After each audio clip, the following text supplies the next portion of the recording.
Capítulo 6. En acción.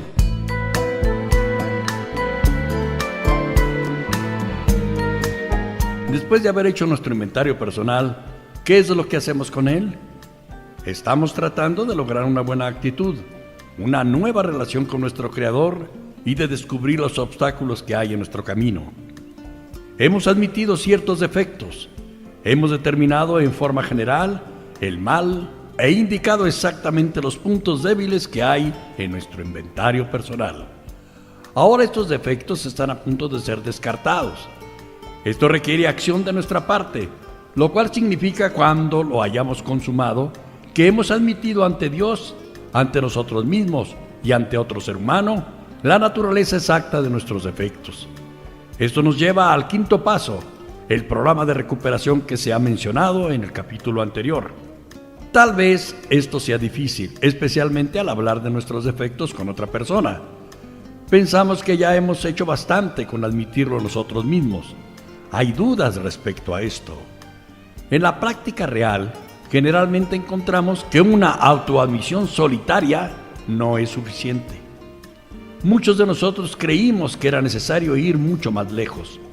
Nos avendremos mejor a discutir sobre nosotros mismos con otra persona cuando nos demos cuenta de que hay buenas razones para hacerlo.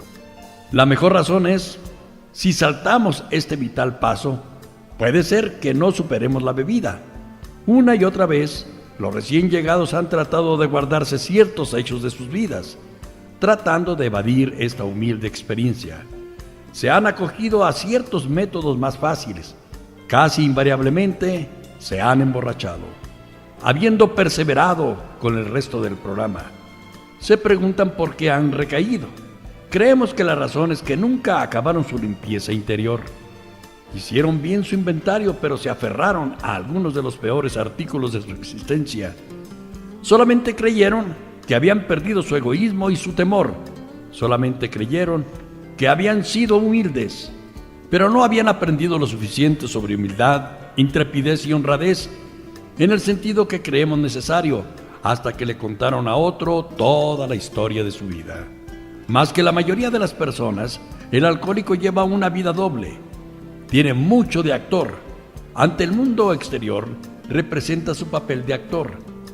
Este es el único que le gusta que vean sus semejantes. Quiere gozar de cierta reputación, pero sabe que lo más íntimo de su ser no se la merece. La inconsistencia es agrandada por las cosas que hace durante sus borracheras. Al volver en sí, se siente asqueado por algunos episodios que recuerda vagamente. Estos recuerdos son una pesadilla. Tiembla al pensar que alguien lo pudo haber presenciado. Hasta donde puede, guarda estos recuerdos en lo más profundo de su ser. Tiene esperanzas de que no salgan a relucir nunca. Está constantemente en un estado de temor y de tensión, el cual hace que beba más. Los psicólogos se inclinan a estar de acuerdo con nosotros. Hemos gastado miles de dólares en exámenes. Solo conocemos pocos casos en los que les hayamos dado una oportunidad justa a estos doctores. Raramente les hemos dicho toda la verdad o seguido sus consejos. No hemos estado muy dispuestos a ser honrados con estos hombres compasivos y no hemos sido honrados con nadie más. No es sorprendente, pues, que los de la profesión médica tengan una mala opinión de los alcohólicos y de sus oportunidades de recuperación. Si esperamos vivir largo tiempo o felizmente en este mundo, necesariamente tenemos que ser completamente honrados con alguien, justa y naturalmente. Lo pensamos bien antes de escoger a la persona o personas con quien dar este paso íntimo y confidencial. Aquellos de nosotros que pertenezcamos a una religión en la que se requiere confesión, debemos y querremos acudir a la autoridad debidamente designada para recibirla. Aunque no tengamos ninguna conexión religiosa, podemos, a pesar de ello, hacer bien en hablar con alguien que esté ordenado por una religión establecida. Con frecuencia encontramos que una persona así se da cuenta rápidamente de nuestro problema y lo comprende. A veces, por supuesto, tropezamos con personas que no comprenden a los alcohólicos. Si no podemos o preferimos no hacer esto, Buscamos entre nuestros conocidos a alguien amigo, reservado y comprensivo. Puede ser que nuestro médico o psicólogo sea la persona indicada. Tal vez sea alguien de nuestra propia familia, pero no podemos revelar a nuestras esposas ni a nuestros padres nada que pueda lastimarlos y hacerlos desgraciados. No tenemos ningún derecho a salvar nuestro propio pellejo a costa de otro. Estas partes de nuestra historia se las contamos a alguien que comprenda, pero que no resulte afectado. La regla es que debemos ser duros con nosotros mismos, pero siempre considerados con los demás. No obstante la gran necesidad de discutir sobre nosotros mismos con alguien, puede que estemos en una situación tal que no encontremos a la persona indicada. Si este fuese el caso, este paso puede posponerse siempre que nos mantengamos completamente dispuestos a realizarlo en la primera oportunidad que tengamos. Decimos esto porque estamos muy ansiosos de hablar con la persona indicada.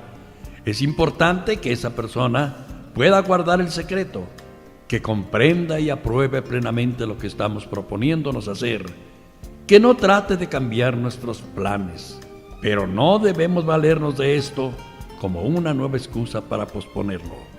Cuando decidimos quién va a escuchar nuestra historia, no perdemos tiempo. Tenemos un inventario escrito y estamos preparados para una larga conversación. Le explicamos a nuestro confidente lo que estamos a punto de hacer y por qué tenemos que hacerlo. Debe comprender que estamos empeñados en algo que es cuestión de vida o muerte. La mayoría de las personas que son abordadas en esta forma nos ayudarán gustosamente. Se sentirán honradas porque ponemos en ellas nuestra confianza. Nos despojamos de nuestro orgullo y ponemos manos a la obra, esclareciendo todos los rasgos de nuestro carácter y todos los requisitos del pasado. Una vez que hemos dado este paso, sin retener nada, nos sentimos encantados. Podemos mirar de frente al mundo. Podemos estar solos y perfectamente tranquilos y en paz. Nuestros temores desaparecerán. Empezamos a sentir la proximidad de nuestro Creador. Podemos haber tenido ciertas creencias espirituales, pero ahora el problema de la bebida ha desaparecido frecuentemente. Se sentirá con intensidad. Sentimos que vamos andando por el camino ancho, tomados de la mano con el Espíritu del universo. Al regresar a casa buscamos la manera de estar solos durante 1 hora para meditar cuidadosamente sobre lo que hemos hecho. Le damos gracias a Dios desde el fondo de nuestro corazón por conocerlo mejor. Tomamos este libro y lo abrimos en la página en que están los 12 pasos. Leyendo cuidadosamente las 5 primeras proposiciones, nos preguntamos si hemos omitido algo, porque estamos construyendo un arco por el que pasaremos para llegar a ser, por fin, hombres libres. ¿Es firme lo que hemos construido hasta ahora? ¿Están las piedras en su lugar? ¿Hemos escatimado el cemento que usamos para la base? ¿Hemos tratado de hacer sin arena la mezcla de cemento? Si podemos contestarnos satisfactoriamente, entonces vemos el 6º paso. Hemos insistido en que la buena voluntad es indispensable. Estamos ahora dispuestos a dejar que Dios elimine de nosotros todas las cosas que hemos admitido son inconvenientes. ¿Puede Él ahora quitárnoslas todas sin excepción? Si todavía nos aferramos a alguna de las que no queremos desprendernos, le pedimos a Dios que nos ayude a tener buena voluntad para hacerlo. Cuando estamos dispuestos, decimos algo como esto: Creador mío, estoy dispuesto a que tomes todo lo que soy, bueno y malo. Te ruego que elimines de mí cada uno de los defectos de carácter que me obstaculizan el camino para que logre ser útil a ti y a mis semejantes. Dame la fortaleza para que al salir de aquí cumpla con tu voluntad. Amén. Entonces hemos completado el 7º paso. Ahora necesitamos más acción, sin la cual encontramos que la fe sin obras está muerta. Veamos el 8º y 9º paso. Tenemos una lista de personas a las que hemos perjudicado y estamos dispuestos a reparar esos daños. La hicimos al realizar nuestro inventario. Nos sometimos a una autoevaluación drástica. Ahora vamos a nuestros semejantes y reparamos el daño que hemos causado en el pasado. Tratamos de barrer los escombros acumulados como resultado de nuestro empeño en vivir, obstinados y manejarlo todo a nuestro capricho. Si aún no tenemos la voluntad de hacerlo, la pedimos hasta que nos llegue. Recordemos que al principio estuvimos de acuerdo en que haríamos todo lo que fuese necesario para sobreponernos al alcohol. Probablemente todavía queramos retroceder. Al mirar la relación de conocidos, de negocios y de amigos a quienes hemos dañado, puede que sintamos confianza de ir a ver a alguno de ellos. Sobre una base espiritual, asegurémonos, con algunos de ellos no necesitaremos y probablemente no tendremos que hacer énfasis en la parte espiritual la primera vez que los abordemos. Podríamos prejuzgarlos. Por el momento tratamos de hacer en orden nuestras vidas, pero esto no es una finalidad en sí. Nuestro verdadero propósito es ponernos en condiciones para servir al máximo a Dios y a los que nos rodean.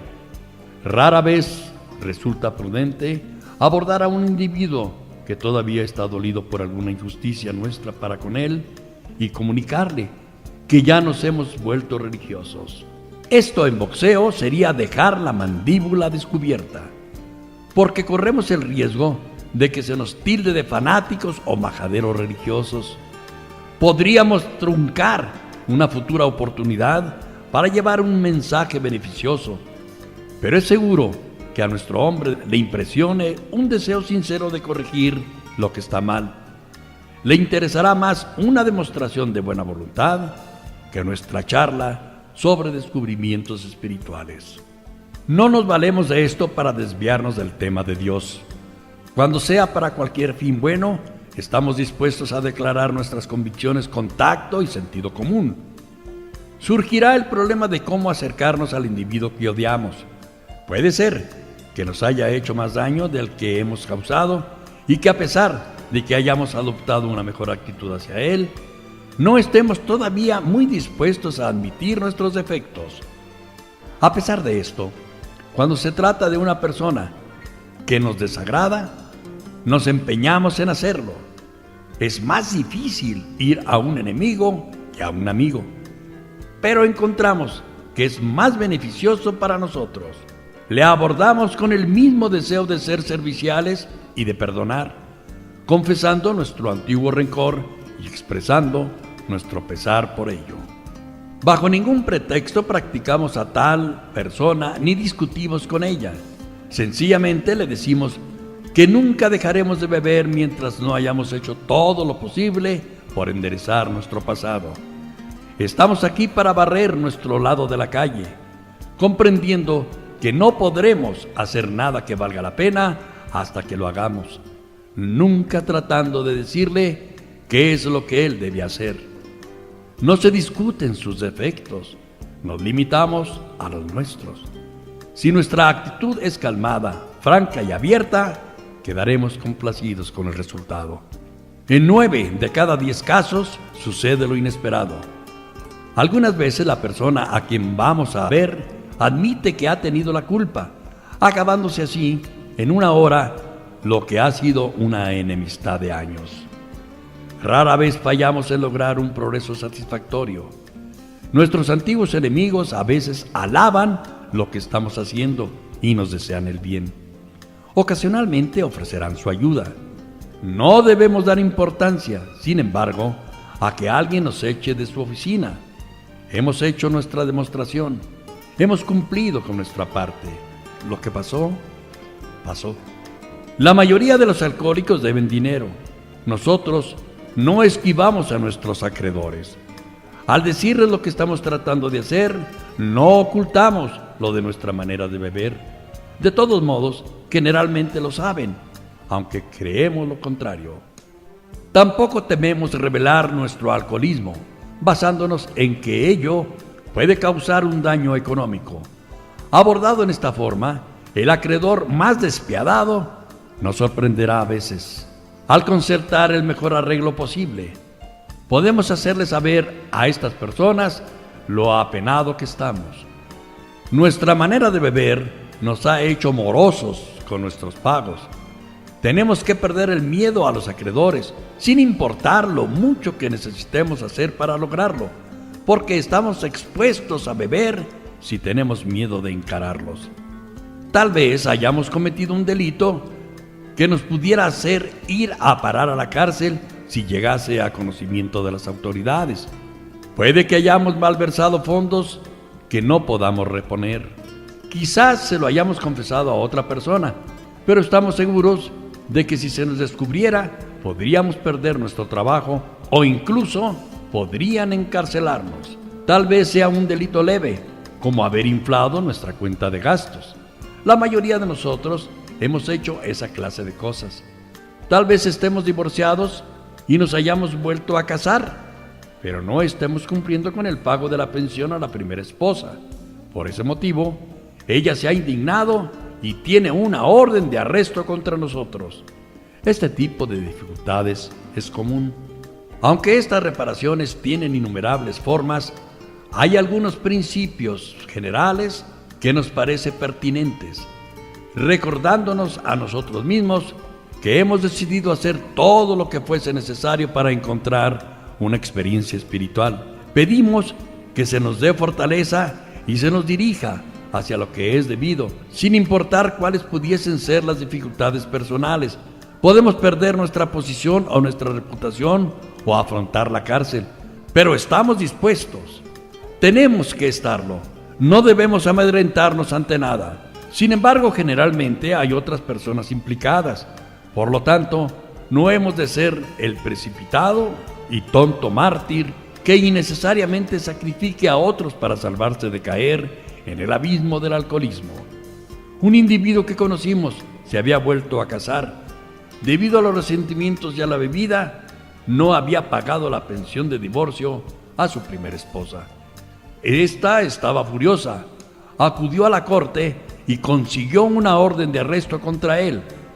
Él había empezado a llevar nuestra manera de vivir, había asegurado una posición y empezaba a levantar cabeza. Hubiera sido de una heroicidad impresionante por su parte presentarse ante el juez y decirle: aquí estoy. Pensamos que debía estar dispuesto a hacerlo si fuese necesario, pero que estando en la cárcel no podría sufragar los gastos de ninguna de las dos familias. Le sugerimos que escribiera a la primera esposa admitiendo sus faltas y pidiéndole perdón. Así lo hizo, incluyendo también una pequeña suma de dinero. Le explicó lo que trataría de hacer en el futuro. Le dijo que estaba absolutamente dispuesto a ir a la cárcel si ella insistía. Desde luego que ella no insistió y toda esa situación quedó resuelta satisfactoriamente hace tiempo. Antes de proceder drásticamente en algo que puede implicar a otras personas, les pedimos su consentimiento. Si lo hemos obtenido, si hemos consultado el caso con otros, si hemos pedido a Dios que nos ayude y si es indicado dar ese drástico paso, no debemos retroceder. Esto nos trae a la memoria una historia acerca de uno de nuestros amigos. Cuando bebía, aceptó una suma de dinero de un rival suyo en los negocios a quien odiaba amargamente, sin darle ningún recibo por dicha suma. Posteriormente se negó a haber recibido el dinero y se valió del incidente para desacreditar a su rival. En esta forma, su propia falta la usó como medio para destruir la reputación de otro. En efecto, su rival se arruinó. Creía que había causado un daño imposible de remediar. Si desenterraba aquel viejo asunto, ello destruiría la reputación de su socio, acarrearía deshonra a su familia y la privaría de sus medios de sustento económico. ¿Qué derecho tenía de implicar a aquellos que dependían de él? ¿Cómo sería posible hacer una declaración pública exonerando a su rival? Después de consultar con su esposa y con su socio, llegó a la conclusión de que era mejor correr esos riesgos antes de comparecer ante su creador, culpable de una difamación tan funesta. Comprendía que debía poner el resultado en manos de Dios o pronto volvería a beber y todo se perdería entonces. Asistió a la iglesia por primera vez en muchos años. Después del sermón se levantó y serenamente explicó lo sucedido. Su acción tuvo una aprobación general y actualmente es uno de los ciudadanos que goza de mayor confianza en esa población. Esto sucedió hace años. Lo probable es que tengamos dificultades domésticas. Tal vez estemos enredados con mujeres en una forma que no quisiéramos que se pregone. Dudamos que los alcohólicos sean fundamentalmente peores en ese sentido que las demás personas. Pero la bebida sí complica las relaciones sexuales en el hogar. Después de unos cuantos años con un alcohólico, una esposa se cansa y se vuelve resentida y poco comunicativa. ¿Cómo podría ser de otro modo? El marido empieza a sentirse solo y a compadecerse de sí mismo. Comienza a buscar en centros nocturnos y otros lugares de diversión algo más que licor. Tal vez tenga amoríos secretos y emocionantes con alguna muchacha comprensiva. Con toda imparcialidad, podemos aceptar que ella comprenda. Pero, ¿qué vamos a hacer con una situación como esta? Un hombre que está enredado en esa forma frecuentemente tiene muchos remordimientos, especialmente si está casado con una mujer leal y valiente, cuya vida, literalmente, ha sido un infierno por su causa. Cualquiera que sea el caso, generalmente tenemos que hacer algo, si estamos seguros de que nuestra esposa no está enterada. ¿Debemos decírselo? Creemos que no siempre. Si ella sabe, en forma general, que hemos sido alocados, ¿debemos ponerla al tanto de los pormenores? Indudablemente debemos admitir nuestra falta. Tal vez ella insista en conocer todos los detalles. Querrá saber quién es la mujer y dónde está. Nosotros pensamos que debemos contestarle que no tenemos ningún derecho a involucrar a otra persona. Sentimos lo que hemos hecho y Dios, mediante, no volverá a suceder. No podemos hacer nada más que eso. No tenemos derecho a ir más lejos, aunque puede haber excepciones justificables y aunque no queremos fijar reglas de ninguna clase, hemos encontrado que este es el mejor camino que se puede seguir. Nuestro plan de vida no es una calle de dirección única. Es tan conveniente para la esposa como para el marido. Si nosotros podemos olvidar, también ella puede. Es mejor, sin embargo, que no nombre uno innecesariamente a una persona con la cual ella pueda desahogar sus celos. Quizá haya algunos casos en los que se requiere la mayor franqueza. Ningún extraño puede evaluar debidamente una situación íntima.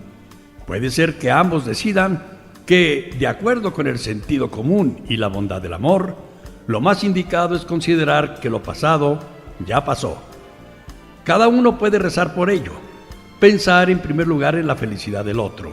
Es necesario tener presente siempre que estamos tratando con esa terrible emoción humana, los celos. El buen táctico militar puede decidir que se ataque el problema por el flanco en vez de arriesgarse a un combate frente a frente. Si no tenemos complicaciones de esa clase, hay todavía mucho que hacer en casa. A veces oímos decir a algún alcohólico que la única cosa que necesita es mantener su sobriedad. Ciertamente tiene que mantenerse sobrio, porque no habrá hogar si no lo hace. Pero todavía dista mucho de estar haciendo bien a la esposa o a los padres, a quienes por años ha tratado espantosamente.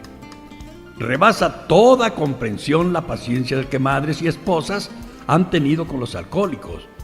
De no haber sido así, muchos de nosotros hoy en día no tendríamos hogares y tal vez estuviéramos muertos. El alcohólico es como un huracán rugiente que pasa por la vida de otros. Se destroza hogares, mueren las dulces relaciones, los efectos se derraigan.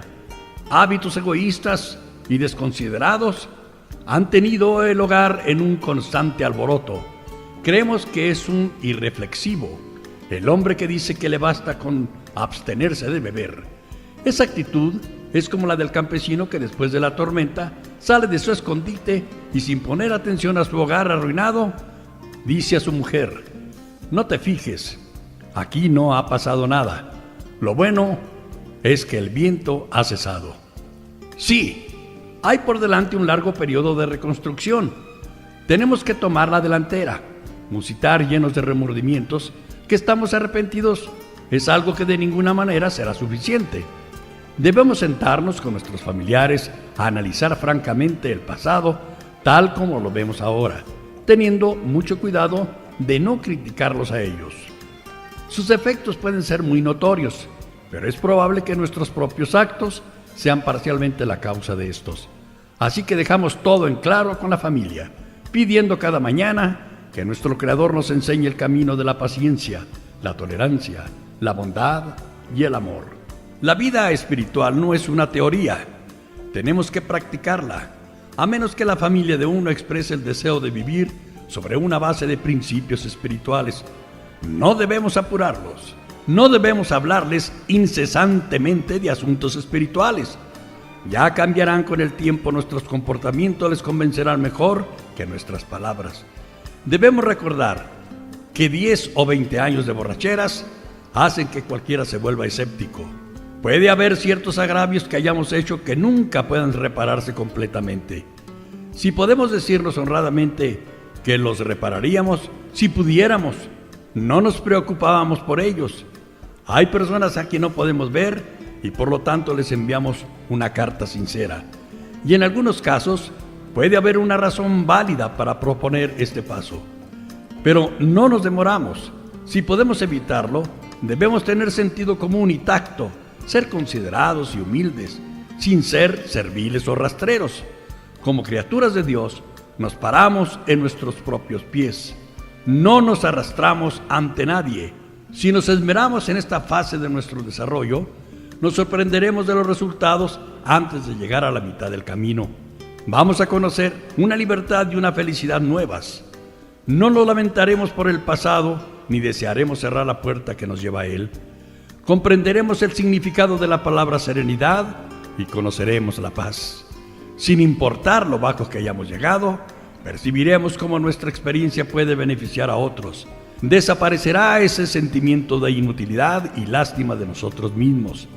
Perderemos el interés en cosas egoístas y nos interesaremos en nuestros compañeros. Se desvanecerá la ambición personal, nuestra actitud y nuestro punto de vista sobre la vida cambiarán. Se nos quitará el miedo a la gente y a la inseguridad económica. Intuitivamente sabremos manejar situaciones que antes nos desesperaban.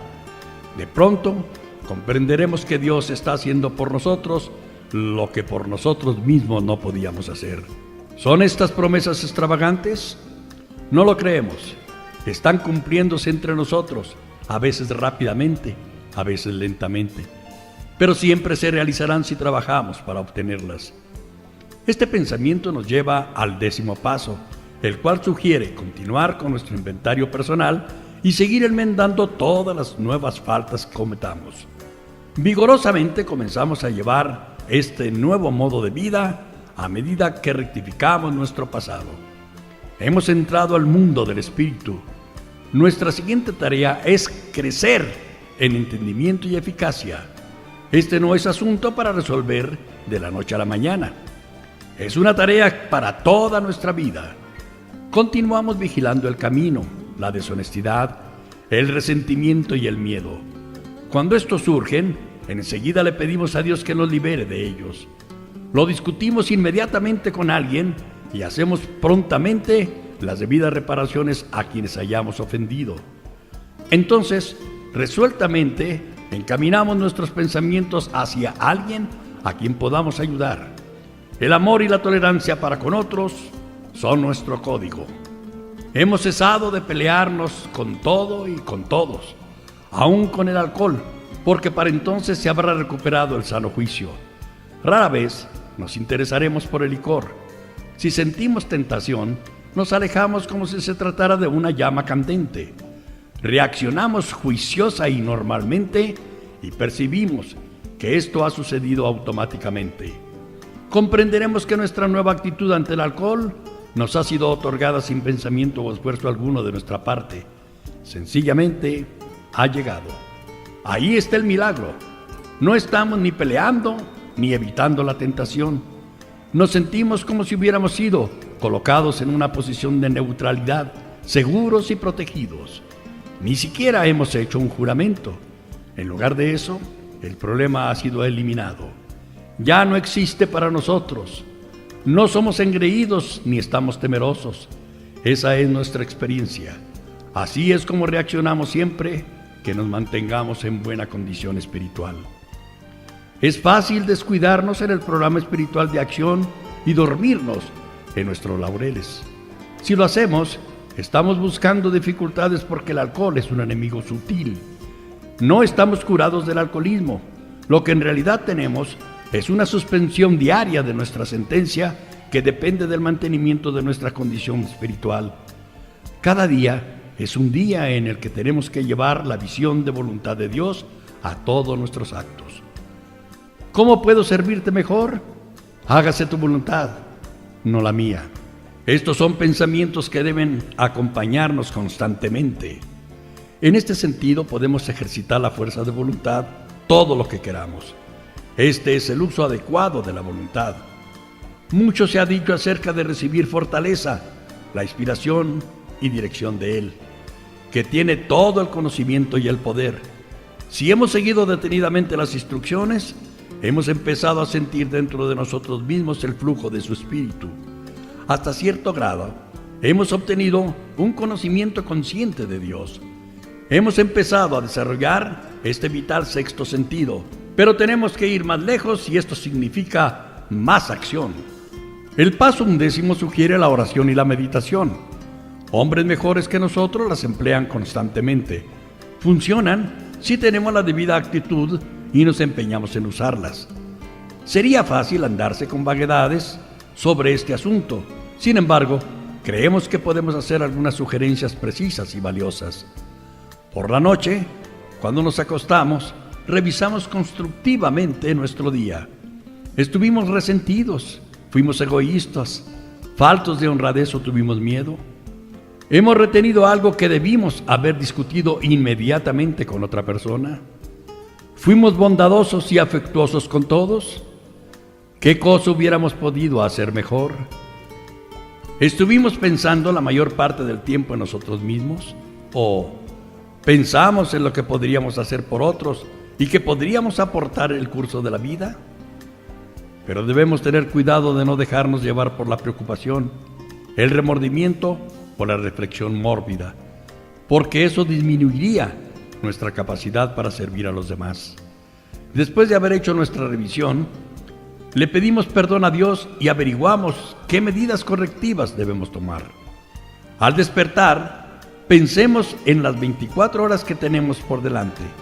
Consideremos nuestros planes para el día. Antes de empezar, le pedimos a Dios que dirija nuestros pensamientos, pidiendo especialmente que disociado de motivos de autoconmiseración, falta de honradez y de egoísmo. Bajo estas condiciones, podemos usar nuestras facultades mentales confiadamente porque, después de todo, Dios nos ha dado el cerebro para usarlo. El mundo de nuestros pensamientos estará situado en un plano mucho más elevado cuando nuestra manera de pensar esté libre de motivos falsos. Al pensar en nuestro día, tal vez nos encontremos indecisos. Tal vez no podamos determinar el curso a seguir. En este caso le pedimos a Dios inspiración, una idea intuitiva o una decisión. Procuramos estar tranquilos y tomamos las cosas con calma. No batallamos. Frecuentemente quedamos sorprendidos de cómo acuden las respuestas acertadas después de haber ensayado esto durante algún tiempo. Lo que antes era una corazonada o una inspiración ocasional, gradualmente se convierte en parte operante de la mente. Carentes aún de experiencia y recién hecho nuestro contacto consciente con Dios, es probable que no recibamos inspiración todo el tiempo. Tal vez paguemos esta presunción con toda clase de ideas y actos absurdos.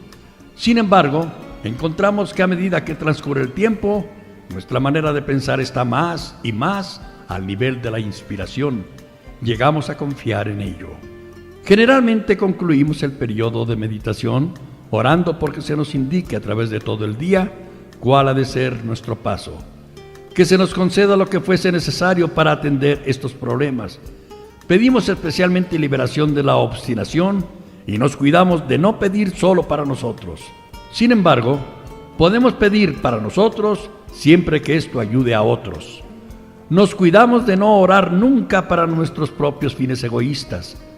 Muchos de nosotros hemos perdido mucho tiempo haciéndolo y no resulta. Fácilmente puedes ver el por qué. Si las circunstancias lo permiten, pedimos a nuestras esposas o a nuestros amigos que nos acompañen en la meditación de la mañana. Si pertenecemos a alguna religión en la que se requiera asistir a actos de devoción en la mañana, también asistimos. Si no es miembro de ningún organismo religioso, a veces escogemos y memorizamos unas cuantas oraciones que ponen en relieve los principios que hemos estado discutiendo. También hay muchos libros que son muy útiles. Nuestro sacerdote, ministro o rabino puede hacernos sugerencias en este sentido. Prepárate para darte cuenta en dónde están en lo cierto las personas religiosas. Haz uso de lo que ellos te brindan. A medida que transcurre el día, hacemos una pausa si estamos inquietos o en duda y pedimos que se nos conceda la idea justa o la debida manera de actuar. Constantemente recordamos que ya no somos el director del espectáculo, diciéndonos humildemente a nosotros mismos muchas veces al día: hágase tu voluntad. Entonces, corremos menos peligros de excitarnos, de tener miedo, ira, preocupación o de tomar disparatadas decisiones. Nos volvemos mucho más eficientes, no nos cansamos con tanta facilidad porque no estamos desperdiciando energías tontamente como lo hacíamos cuando tratábamos de hacer que la vida se amoldara a nosotros. Funciona, realmente funciona. Nosotros los alcohólicos somos indisciplinados, por lo tanto, dejamos que Dios nos discipline en la forma que se acaba de delinear. Pero eso no es todo. Hay acción y más acción. La fe sin obras es fe muerta. El siguiente capítulo está dedicado enteramente al paso 12.